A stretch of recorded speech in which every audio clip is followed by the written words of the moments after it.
दोस्तों, अजीज़ साथियों,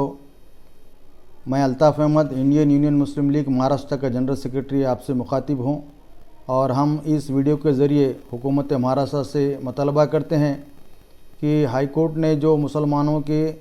एजुकेशन के तालीम के लिए जो रिज़र्वेशन बरकरार रखा था और हुकूमत महाराष्ट्र को हिदायत भी दी कि मुसलमानों को सचर कमेटी की रिपोर्ट के बाद उनको एजुकेशन के अंदर तालीम के अंदर रिजर्वेशन देना चाहिए, और वही बात को उन्होंने अपने ऑर्डर में कहा और हुकूमत को ये भी कहा कि भाई इनके समाज के लिए एजुकेशन बहुत ज़रूरी है, रिजर्वेशन कायम रखे। आज हम देखते हैं कि हुकूमत महाराष्ट्र के अंदर कांग्रेस और राष्ट्रवादी ये इनके जो एमएलए है मुसलमानों के वोटों से भारी अक्सर से चुनकर आए और सत्ता के अंदर आज काबिज है, आज मिनिस्टर बने हैं। लेकिन आज 2 साल हुए कि इन मिनिस्टरों को, इनके एमएलओ को मुसलमानों के इस अहम और इसेंशियल जो एजुकेशनल पर्पज़ के लिए हाई कोर्ट ने जो ऑर्डर पास की थी उसके ऊपर तवज्जो देने के लिए वक्त नहीं है। हम किसी के समाज का कोई हक़ नहीं मांग रहे, हम ना किसी के हक़ छीन कर हमारा हक़ दो ये भी नहीं बोल रहे, लेकिन हम ये ज़रूर कह रहे हैं कांग्रेस से और राष्ट्रीय गांधी कांग्रेस से ये हमारा गिला शिकवा और गुस्सा गम है कि हमने यानी हमारी कौम ने मुसलमानों के वोटों से ही आप एमएलए बने हैं, ये आप भूल रहे हैं। आपको 1.5 से 2 साल होने आया, आप मिनिस्ट्री के अंदर है, आपको कि नहीं दिगर फ़िरक़े की जद्दोजहद में आप लगे वाले हैं। उनको रिज़र्वेशन के लिए दिलाने के लिए हम उनके साथ में, आपके साथ में, हम दूसरे समाज को रिज़र्वेशन देने के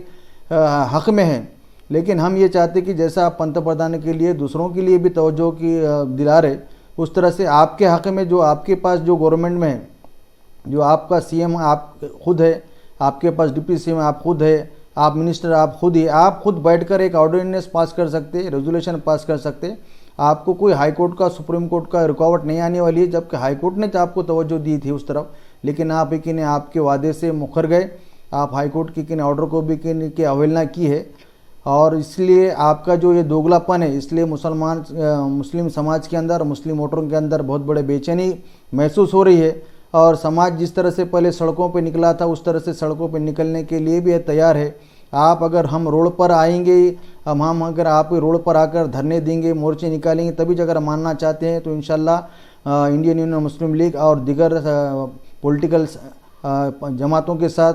सोशल जमातों के साथ हम ये तहरीर फिर से आगाज़ करने के लिए तैयार है। लेकिन इसका खामिजाना कांग्रेस को और राष्ट्रवादी को उठाना पड़ेगा। आने वाली असेंबली इलेक्शन के अंदर, जिला परिषद, पंचायत समिति, महानगर पालिका के अंदर हम चीख कर बोलेंगे कि ये वही कांग्रेस है जो आपके वोटों के अंदर चुन के गई थी, लेकिन आपका कि नहीं कामों के अंदर इनको तवज्जो कभी भी नहीं रहा और आगे भी नहीं रहेगा, तो आपको इसका बहुत बड़ा नुकसान होना पड़ेगा। हम मुस्लिम लीग आपको आगाह करते रहे कि मुसलमानों को जो रिजर्वेशन हाई कोर्ट ने कि एजुकेशन के अंदर दिया उसके ऊपर कि अमल आप कीजिए, अमल बरवाई कीजिए। आप दिल्ली के अंदर जिस तरह से भागदौड़ कर रहे हैं उस तरह से बम्बई में बैठकर एक मीटिंग लगाइए और रेजोल्यूशन इमीडिएटली पास कीजिए। ये हमारी आपसे अदबन गुजारिश है, और ये गुजारिश हमारी है और हमारी मिल्लत की, हमारे समाज की, तमाम की पॉलिटिकल पार्टी की है। इसके ऊपर आप तवज्जो दो, इतना हम कहते हैं, रुखसत होते हैं। अल्लाह हाफिज़।